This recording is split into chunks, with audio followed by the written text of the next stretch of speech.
Hi everyone, welcome to the Touch to Click channel. Today, in this video, we'll show you how to undo something in Roblox Studio so you can quickly fix mistakes while building your projects. Now let's get started. Step 1. First open Roblox Studio on your computer.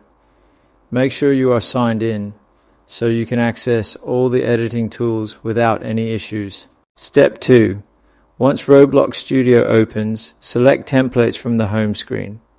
Choose any template you like so you can enter the workspace and start editing a project. Step 3. The easiest way to undo an action in Roblox Studio is by using a keyboard shortcut.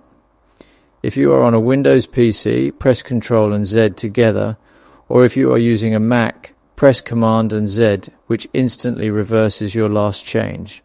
Thanks for watching, and don't forget to subscribe to Touch to Click for more helpful Roblox Studio tutorials.